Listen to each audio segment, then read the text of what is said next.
Donc voilà, on se retrouve sur cet article dont vous aurez le lien en description de la vidéo, hein, comme d'habitude. Donc Memcoin, un phénomène de société à l'aube d'un super cycle d'après ce richissime trader. Bon, un titre un peu putaclic, j'ai envie de dire, mais alors, qu'est-ce qu'on nous dit là-dessus? Donc, altcoin versus memecoin. À l'occasion de l'événement Token 2049 à Singapour, l'investisseur critiqué Mourad Mahmoudov a fait une présentation remarquée qui a déclenché de vives réactions sur les réseaux sociaux.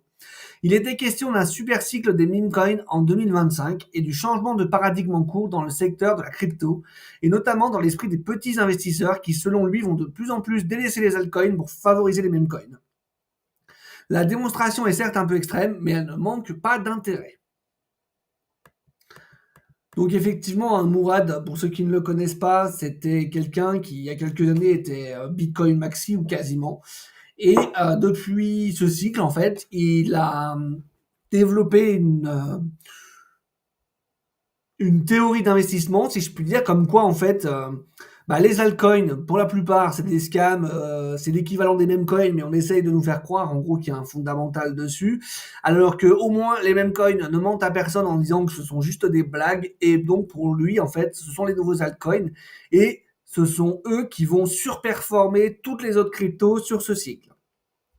Alors écoutez, c'est une théorie qui ne manque pas d'intérêt, hein, comme le dit l'article. Maintenant, on va aller regarder un peu plus concrètement ce qui est dit. Donc les raisons internes à la crypto qui expliquent ce super cycle. Donc vous voyez ici, on nous dit, tout d'abord, pour lui, il y a beaucoup trop de jetons disponibles et dans la plupart des cas, les tokenomics font la part belle aux VC, donc aux ventures capitalistes, hein, qui sont donc des fonds d'investissement institutionnels qui viennent investir sur des projets généralement avant le lancement du token, c'est-à-dire que quand un token va être lancé, il va être listé sur une plateforme, il va peut-être être listé à 1 $. Généralement, quand il y a des VC qui sont sur le projet, soit ils ont eu une préallocation ou qu'ils n'ont carrément pas payé, soit s'il est listé à 1 $, eux, ils l'ont acheté à 1 centime. Ce qui veut dire effectivement que quand le projet est listé, ils sont déjà, eux, sur un fois 100. À l'équipe du projet et aux influenceurs qui ont tous des prix d'entrée bien plus faibles que le retail, c'est-à-dire les petits investisseurs. Voilà, c'est exactement ce que je viens de vous dire. Donc, systématiquement, depuis quelques années, l'action de prix favorise ensuite les premiers au détriment des seconds, et cela est pour lui inhérent au système actuel. Là-dessus, franchement, on ne peut pas lui donner tort, pour le coup. Hein. De plus, à bien y regarder, la plupart des jetons font valoir un progrès technique, une évolution pour le futur ou des cas d'usage de la blockchain, mais en fait, il s'agit clairement de marketing pour des projets vides qui ne servent que sur la hype et la spéculation. Enfin, de gigantesques unlocks dans le futur sont voués à tuer les moindres chances de protection du prix du jeton déjà sur le marché. Là-dessus, encore une fois, je suis 100% d'accord avec lui. 99,99% des projets n'apportent aucune innovation, ne sont que de la hype, sont bourrés de VC et de préallocation à l'équipe ou à plein d'autres gens.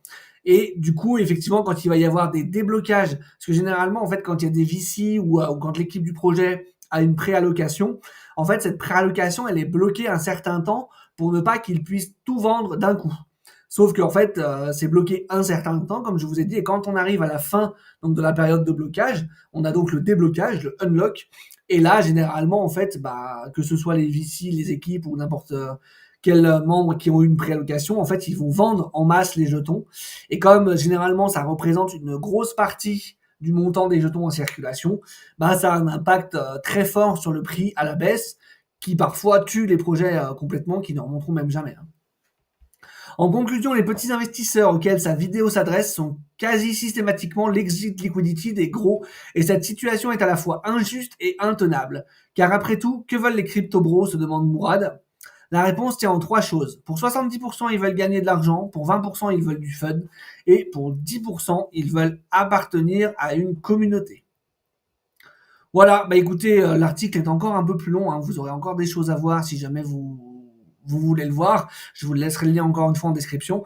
Mais en tout cas, sur tout ce qui a été dit sur ce paragraphe, globalement, il y a quand même pas mal de choses avec lesquelles je suis d'accord avec lui. Hein. Comme je vous ai dit, 99% des projets crypto ne reposent sur rien, c'est de la pure hype.